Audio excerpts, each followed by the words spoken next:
Nag-viral kamakailan si Alex Reyes, isang fitness influencer, dahil sa kanyang unbelievable one-week transformation. From fit to God tier, ika nga. Halos perpekto ang muscle definition at parang kuminis pa ang balat niya. Lahat ay nagtatanong, anong sikreto niya? Sa isang livestream, iwinagayway ni Alex ang isang sleek red shaker. The red protein, sabi niya, "This is my secret."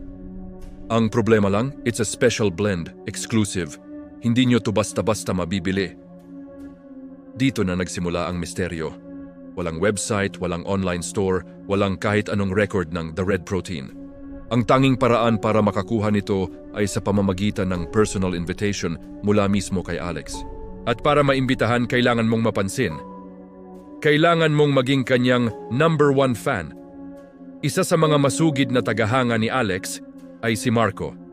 Obsessed si Marco na maging katulad ng idol niya.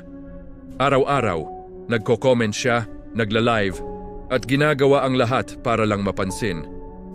Isang gabi nakatanggap siya ng DM mula kay Alex. "I see you, Marco.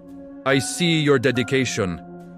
Ready ka na ba para sa totoong transformation?" Hindi makapaniwala si Marco. Binigyan siya ng address ng isang liblib na warehouse at sinabing pumunta doon kinabukasan ng gabi. Pagdating niya, sinalubong siya ng mga taong nakaputi. Lahat ay may ngiting parang nakadikit sa kanilang mga mukha.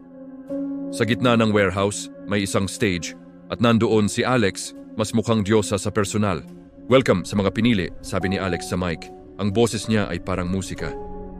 "Ngayong gabi, matitikman niyo na ang sikreto sa tunay na lakas." Isa-isang tinawag ang mga fans sa stage at binigyan sila ng red protein shake. Ininom nila ito ng walang pag-aalinlangan. Pero si Marco, na nasa likuran, may napansin. May isang pinto sa likod ng stage na bahagyang nakabukas. Dahil sa kuryosidad, dahan-dahan siyang lumapit at sumilip. Ang nakita niya ay halos ikasuka niya. Sa loob ng kwarto, may mga malalaking meat grinder at mga bakal na kawit na may nakasabit na mga parte ng katawan ng tao.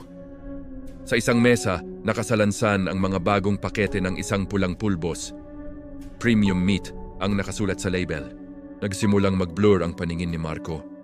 Biglang may humawak sa balikat niya. Paglingon niya, isa sa mga nakaputing lalaki ang nakangiti sa kanya. "Huwag kang mag-alala," bulong nito. "Hindi ka kasama sa batch ngayon. Special ka. Ikaw ang susunod na supplier." Biglang tumahimik ang paligid. Ang mga fans na uminom ng shake ay isa-isang bumagsak, walang malay. At sa stage, nakatayo pa rin si Alex, nakatingin diretso kay Marco habang dahan-dahang umiinom mula sa kanyang red shaker. Ngumiti siya, isang ngiti na puno ng kasamaan. "Welcome to the family, Marco," sabi niya.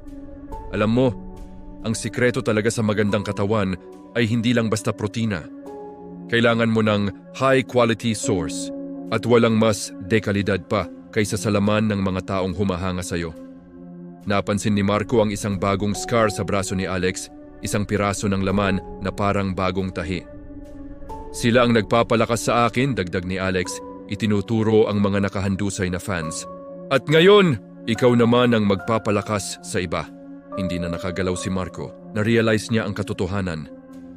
Hindi lang siya fan, hindi lang siya guest, siya ang susunod na sangkap. Ang premium meat para sa susunod na batch ng The Red Protein. At ang influencer na hinahangaan niya, siya ang butcher, siya ang monster, at gutom na siya. Kaya sa susunod na makakita kayo ng isang influencer na may miracle product, mag-isip-isip kayo. Baka ang presyo ng pagiging perpekto ay mas mahal pa kaysa sa inaakala nyo. Baka ang susunod na sangkap ay ikaw. Salamat sa panonood. Mag-iingat kayo palagi at huwag kalimutang mag-subscribe para sa mas marami pang kwentong tulad nito.